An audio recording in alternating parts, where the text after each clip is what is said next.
Bem-vindo a todos e a todas. Meu nome é Mariana Severino de Lemburg, eu sou psicóloga e eu tô aqui hoje para falar um pouco sobre o processo de luto, como que ele funciona e como que esse processo ele pode influenciar alguns encaminhamentos legais que precisam ser feitos após essas rupturas, como a partilha de bens que ocorre após divórcio e morte, certo? Então, antes de começar minha fala, eu queria agradecer o convite. Então, queria agradecer a presidente do IARGS, a doutora Sulamita Santos Cabral, e as coordenadoras do Grupo de Estudos de Direito de Família e de Sucessões, a doutora Liane Bestetti e a doutora Ana Lúcia Piccoli. Muito obrigada pelo convite. Então, vou começar contando um pouco sobre a minha formação, a minha caminhada dentro do luto, estudando o luto.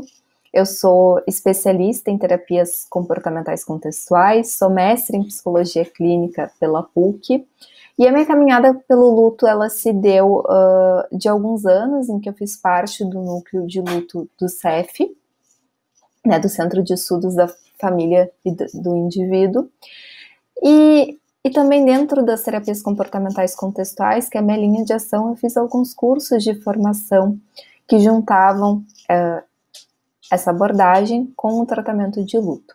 Então, a minha ideia hoje é poder compartilhar um pouco com vocês alguns conhecimentos teóricos de como funciona esse processo, coisas que eu acho que são importantes da gente saber, e depois discutir um pouquinho, então, como que isso pode acabar influenciando nessa parte legal, que vai acontecer provavelmente muito próximo a essas rupturas, portanto é importante a gente olhar para isso, certo? Então, bom, vou começar trazendo uma definição de luto. Então aqui temos um conceito geral, uma realidade nós vamos passar por várias perdas ao longo da vida. Perdas aqui a gente entende como coisas, pessoas que são importantes e que a gente vai perder, como pessoas que eu amo que morrem, relações importantes que se acabam, empregos que eu perco, saúde, né? Então todas essas perdas, elas envolvem esse processo de luto, que é um processo natural. Esse é um ponto super importante, a gente precisa do luto, porque é uma forma de nós nos readaptarmos a vida sem aquela pessoa, sem aquela coisa, sem aquele aspecto que não está mais presente. Então, a gente precisa disso para se readaptar. E é um processo singular. Por isso, eu vou frisar bastante essa parte, porque eu vou trazer aqui alguns modelos, algumas formas de compreender o processo de luto, mas a gente nunca pode tomar isso como uma regra, porque é um processo que muda muito de pessoa para pessoa e tá tudo bem, cada um vai ter a sua forma de viver e expressar o seu processo de luto. A questão é que é um processo importante de ser vivido, de ser dado espaço, da forma como ele se apresentar, certo? Então, vamos começar aqui falando um pouco sobre a teoria do apego, que é importante para a gente entender depois como vai se dar esse processo do luto. A teoria do apego estuda os primeiros vínculos que a gente forma ao longo da nossa vida, com as figuras de apego, no caso, os nossos pais ou cuidadores do início da nossa vida, certo? Eu trago aqui um estudo ao lado, esse estudo ele foi feito com macacos que eram separados da mãe no momento do nascimento. Esses macacos eles eram colocados em gaiolas, e nessas gaiolas eles tinham dois objetos que eles podiam acessar. Um era uma estrutura feita toda de arame, que provia comida para esses animais, e a outra era uma estrutura fofinha, uma estrutura de pelúcia, que não tinha comida, era só essa estrutura de pelúcia. O que eles observaram estudando esses macacos, certo? Que os macacos eles se aproximavam da estrutura de metal simplesmente no momento de se alimentar, eles iam lá, comiam, e depois eles ficavam com a estrutura de pelúcia. Eles passavam muito mais tempo abraçados, como vocês podem ver aí na foto, na estrutura de pelúcia, do que ele passava acessando a estrutura de metal. O que foi se entendendo com isso, com os estudos que foram feitos relacionados ao apego? Que eu trouxe esse estudo como um exemplo. que o apego ele vai para muito além de suprir as necessidades básicas, como alimentação, sono, essas necessidades básicas do indivíduo. Ela é sim uma forma, um vínculo emocional, de cuidado, de confiança, de segurança que se forma entre o indivíduo e o cuidador ao longo, né, do início do seu desenvolvimento. Isso vai ser importante porque a forma como essa pessoa desenvolve o seu apego no início da vida vai ser internalizada para o futuro, para suas relações e principalmente para os momentos de ruptura. Então, o que seria um apego seguro que a gente desenvolve, né, com boas figuras parentais? Um apego em que o meu cuidador, né, a pessoa ali cuidadora, permite que o indivíduo explore o ambiente, que tenha autonomia e ao mesmo tempo está ali como um porto seguro em que a pessoa ela pode, né, virar e saber que tem aquela pessoa ali para contar, aquele cuidador ali para contar. Então eu tenho essa segurança de ter a pessoa ali e ao mesmo tempo tenho autonomia para explorar o ambiente e conhecer sozinho, né, numa forma de desenvolver essa autonomia. Então é tipo assim, aquela criança que começa a passear pela sala, a mãe não fica em volta, né, assim, em cima da criança, deixa a criança explorar, ao mesmo tempo a mãe tá ali, ainda conseguindo acompanhar a criança com os olhos. Se a criança vira para trás, ela consegue ver a mãe tá ali cuidando, mas ela deixa a criança explorar sozinha. Como um exemplo para a gente entender um pouco esse modelo de apego. O que acontece quando isso não é possível, quando a gente acaba desenvolvendo um apego inseguro? Temos algumas formas de entender esses apegos inseguros, algumas formas em que eles costumam se formar e se apresentar. Então a gente tem um modelo de apego que é mais ansioso, preocupado, como está sinalizando aqui esse primeiro, em que tem esse senso de inquietação, a pessoa é super sensível a críticas ou a possibilidade de ser negligenciada. No luto, isso aparece como uma dor intensa e, portanto, a evitação dos sintomas de luto, então acaba sendo esse 8 ou 80. A gente tem um modelo de apego ansioso ambivalente, que tem um amor e ódio em níveis muito similares, essa forma bem dicotômica. Dificuldade, então, de confiar nos outros, e no luto isso aparece como uma raiva e ansiedade intensa, por isso foca nos sentimentos mais positivos, bem no sentido dessa dicotomia. Então eu acabo falando só das coisas boas e eu acabo suprimindo toda a raiva, que também faz parte, né, daquela relação. Também tem um modelo de apego evitativo resistente, em que houve pouco cuidado parental, logo a criança se torna mais pseudo-autossuficiente, mais independente, tem alguns erros de digitação, peço perdão. No luto, isso aparece como reações somáticas após a perda, pois evita sentir. Né? Então a pessoa acaba sendo tão autossuficiente que ela também não se permite sentir a dor do luto e se colocar de forma mais vulnerável. E o modelo de apego evitativo ameaçador, em que as pessoas querem relacionamentos, mas têm muita dificuldade de se vincular por um histórico de vínculos frágeis. No luto isso aparece com um alto risco de depressão, pessoas que se isolam mais socialmente. Por que eu trago aqui esses modelos de apego? Porque depois, justamente como eu trouxe os exemplos ali nas bolinhas cinzas, isso vai influenciar na forma como a gente vive as rupturas, né, que justamente vai ser mediado por esses modelos de apego internalizados. Se eu tenho um modelo de apego mais dependente do indivíduo, então eu nunca tive muita autonomia para explorar o ambiente sozinho, sempre acabei dependendo muito dos outros em função dessa formação de apego no início da minha vida. Talvez quando eu passo por um processo de perda, aquilo vem num nível tão devastador, porque eu sinto que eu não consigo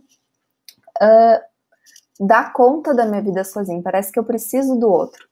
Diferente de quando a gente tem um apego seguro, em que a gente pode sentir muito aquela perda, se sentir sem chão, ao mesmo tempo a gente consegue se sentir capaz de levar a vida adiante, mesmo sem aquela pessoa que era importante para nós. Lembrando de novo que isso não é uma receita de bolo, são algumas formas de compreender, mas a gente não pode generalizar isso para todas as pessoas. Por muito tempo, o luto ele era entendido a partir dessas fases propostas pela doutora Elizabeth Kubler-Ross. Na realidade, a doutora Kubler-Ross, ela não propôs as fases como um modelo de compreensão para o luto, mas ele foi usado assim por muitos anos. Nós não utilizamos mais esse modelo, que passa, né, da negação, raiva, barganha, depressão, até chegar na aceitação daquela perda. Por que não se utiliza? Primeiro porque fala em fases do luto, e fases remete a uma postura mais passiva do indivíduo, logo mais impotente, como se ele fosse passar por todos esses processos sem muita possibilidade de ação, de coisas que ele pudesse fazer em cada um deles. Então isso acaba reforçando esse lado mais passivo do enlutado e até um lado de sentir mais impotência, como se ele não tivesse autoria e ação sobre o seu próprio processo de luto.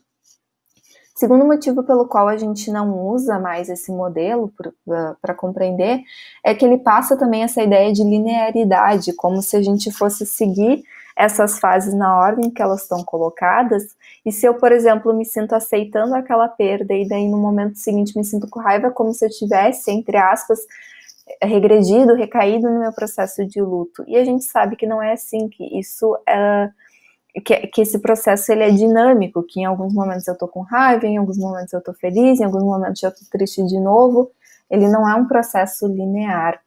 E pensar em uma resolução do processo de luto não é real, porque imaginem esse cenário, uma mãe que perdeu um filho. Se eu falo para ela que vai chegar um momento em que ela vai ter uma resolução desse processo de luto, isso não é verdadeiro. Talvez ela nunca tenha essa resolução. Ela pode sim conseguir fazer um vínculo continuado, né, com esse filho que ela perdeu, uma forma de manter ele presente no coração, na vida dela, e seguir adiante com a sua vida e ser, sim, feliz e poder se reconstruir, ela pode fazer isso. Agora, dizer que chega um momento em que tem uma resolução desse processo não é muito realista, né? E acabava dando às pessoas enlutadas uma sensação de fracasso em notar que elas, depois de anos, ainda pensavam naquela pessoa que elas perderam, e conseguiam dar segmento para a sua vida, só que aquilo ainda ficava presente, e isso é natural. Portanto, não utilizamos mais. Então, como que a gente compreende o processo de luto hoje? Através das tarefas de luto propostas pelo Orben. Tá? Então, nós temos a tarefa 1, que é aceitar a realidade da perda, certo? Dentro dessa tarefa, a ideia é que realmente eu possa entrar em contato com aquela perda, aceitar que aquela pessoa partiu e não vai mais voltar. Tá? Então, comportamentos que são comuns da gente ver, né, nessa tarefa é chamar pela pessoa morta, pela pessoa, né, que não está mais ali presente, querer ligar, por exemplo, passei por um divórcio e às vezes me noto querendo ligar para o meu ex-marido para compartilhar algo como eu fazia antes, e penso, poxa, né, não posso mais, né, nós não estamos mais juntos. A dificuldade nessa tarefa aparece muito pela negação de não querer se deparar com a realidade daquela perda. Então as pessoas às vezes querem manter tudo como era antes, ou se livra de tudo que recorde o falecido, né, de imediato, como uma forma, né, claro, daí, mas eu botei fora as coisas do meu ex-marido, então eu estava negando. Não necessariamente. Aqui a ideia é que eu faço esses comportamentos como uma forma de não querer me deparar com a realidade daquela perda, né? Então, eu mantenho tudo como se a pessoa ainda estivesse ali. Eu quero me livrar de tudo para nem lembrar que aquela pessoa existiu. Tá? Os rituais, eles costumam ajudar muito nessa tarefa, como os velórios, como tem um exemplo aqui ao lado na foto, outras formas de ritualizar aquela passagem, aquela perda que aconteceu, enfim. E nós temos, então, a segunda tarefa, que é processar a dor do luto, a dor física e o sofrimento emocional que decorrem dessa perda e que sim vão aparecer. Aqui faz muita diferença se essa perda é validada ou invalidada socialmente. Por exemplo, a perda de um ex-marido. Daí a pessoa tá ali chorando e, poxa, mas tu tá chorando, nem queria mais estar casada com ele, ok, mas é uma perda, uma pessoa que fez parte da vida dela por muito tempo, né? Faz sentido ela tá sentindo a perda dessa pessoa. Então aqui a gente poder ter abertura para expressar a dor que vem dessa perda, tá?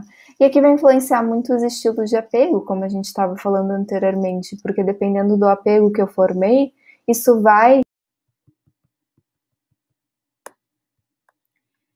Dependendo do apego que eu formei, isso vai influenciar depois como eu lido, então, com essa separação, com essa perda. As dificuldades na realização dessa tarefa é a tentativa de suprimir a dor do luto, que acaba, então, levando a um luto mais crônico ou um luto retardado. Eu acabo sentindo, né, muito tempo depois da perda acontecer. E, por vezes, por tentar suprimir essa dor emocional, eu acabo tendo sintomas físicos, sintomas mais somáticos decorrentes disso, porque de alguma forma isso vai aparecer. Então, algumas emoções, sentimentos que são comuns decorrentes de uma perda é tristeza, ansiedade, culpa, solidão, depressão, raiva, alívio, entre outros. A tarefa 3 seria se ajustar ao mundo sem a pessoa morta. Então, esses ajustes são tanto ajustes internos, como esse senso de eu, essa minha identidade que eu formo depois que aquela pessoa não está mais lá. Então, eu era a esposa do fulano e agora eu me divorciei. Então, isso requer que eu revisite a minha identidade, a forma como eu me identifico no mundo. Às vezes, também ajustes de autoestima, de autoeficácia, então o quanto que eu me sinto capaz de fazer as coisas. Bom, aquela pessoa que era responsável pelas contas e agora eu estou tendo que assumir essa tarefa, então como que é isso?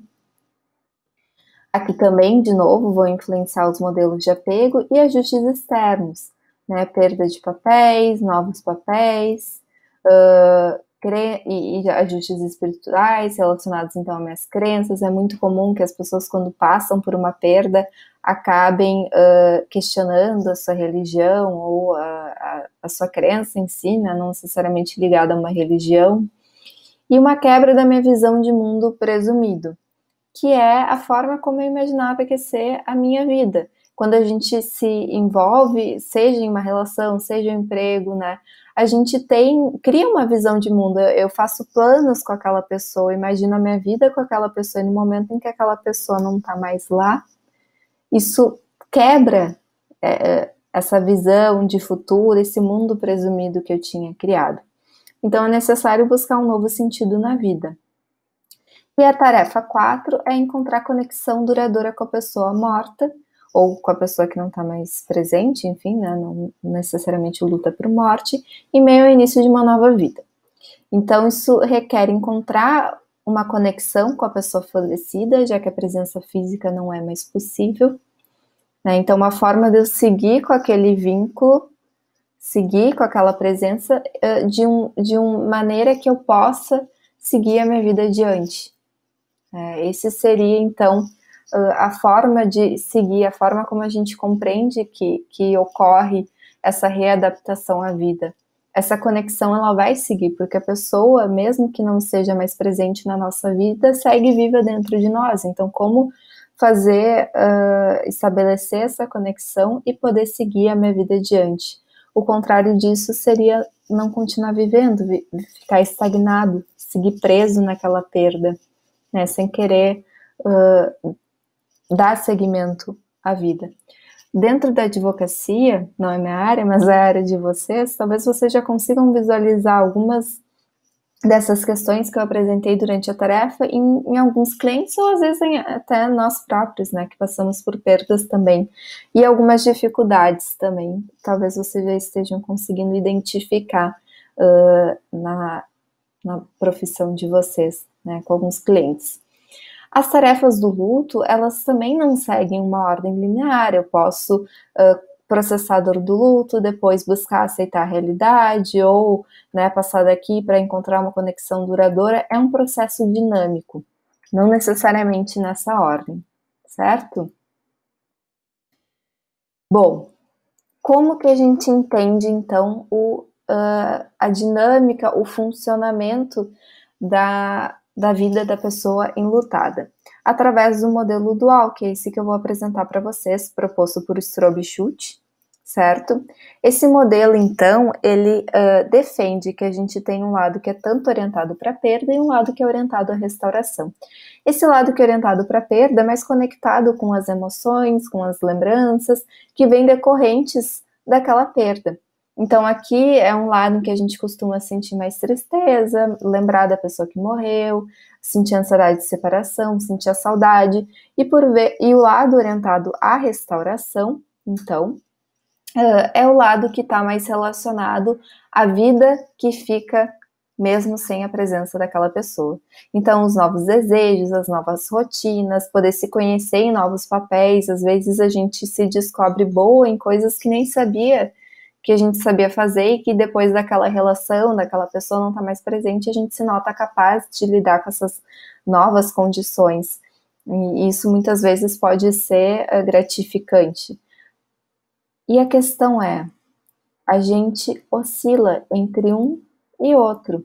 Eu posso estar orientado para a restauração e estar ali conversando sobre novas coisas que eu quero fazer, fazendo planos, daqui a pouco me vem uma lembrança daquela relação ou de algo que eu fiz num desses novos planos com aquela pessoa que não está mais presente e eu venho para cá, para o lado da perda e me sinto triste.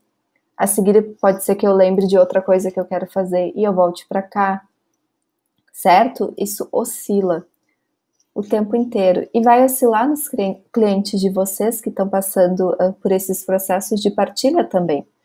Eles vão oscilar aqui mesmo durante esse encaminhamento legal, porque isso é natural, é a forma como a gente lida com o luto, certo? Bom,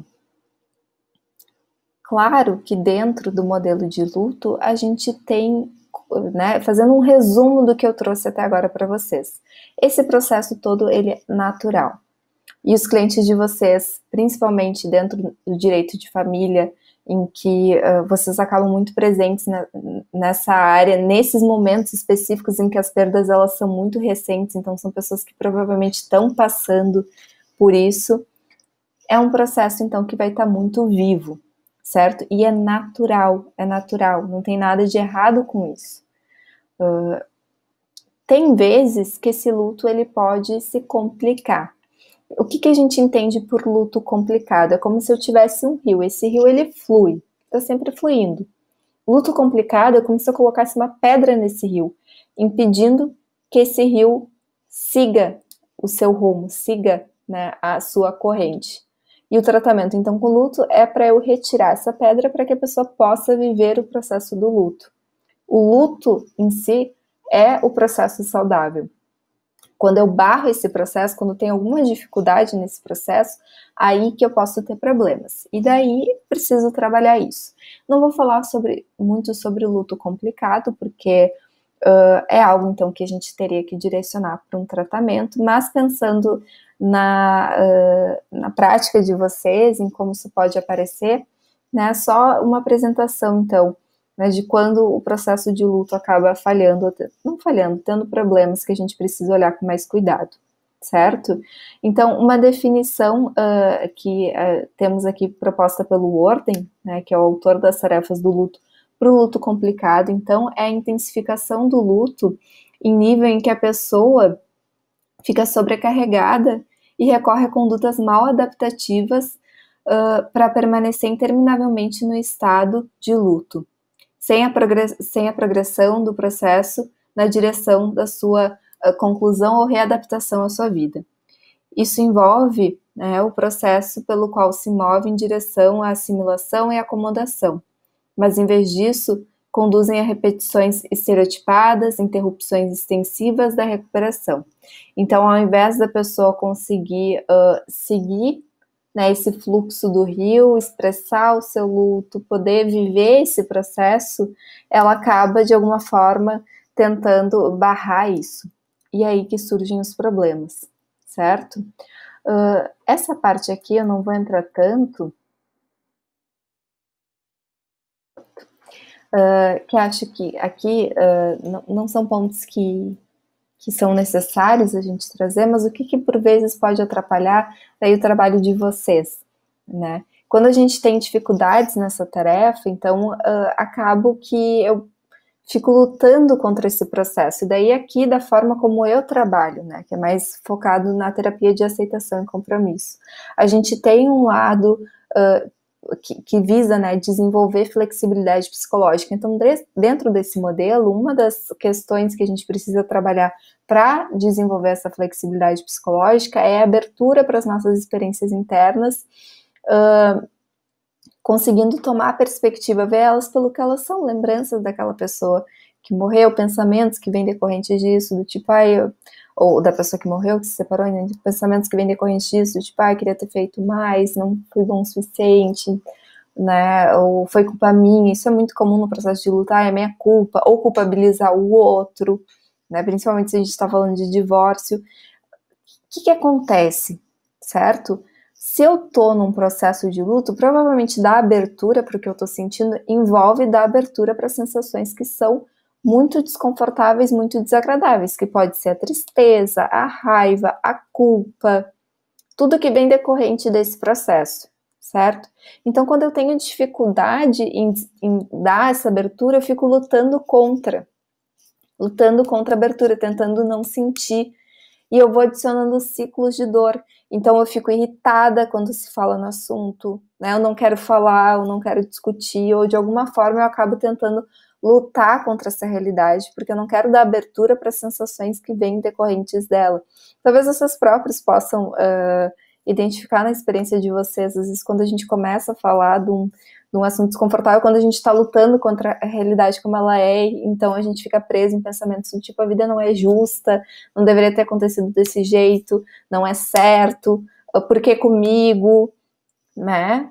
E provavelmente vocês encontram isso nos clientes de vocês, e é justamente essa luta contra a realidade. Eles não estão errados, e isso não é nenhum sintoma, não é significativo de doença nem nada, mas faz parte desse processo. E vocês, sendo profissionais que estão, assim, eu quero dizer que quase na linha de frente, por pegar esse processo muito no seu cerne, no seu início, provavelmente veem isso com os clientes de vocês.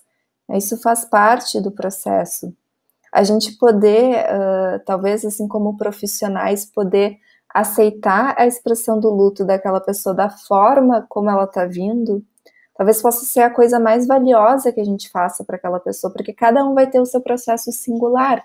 Então tem pessoas que gostam muito de, né, querem falar sobre aquela pessoa que elas perderam, ficam relembrando as vivências que elas tiveram. Tem pessoas que preferem não falar sobre aquilo, né?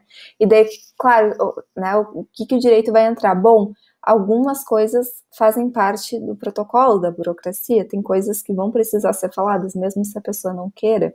Então, talvez respeitar a reação daquela pessoa, né, entender que isso faz parte, que às vezes se aparece a raiva, isso não é direcionado a gente, mas assim, a forma como ela está vivendo aquele processo pode nos ajudar a conseguir lidar com isso de uma forma mais compassiva com os nossos clientes, de uma forma mais amorosa, entender que isso faz parte do processo deles.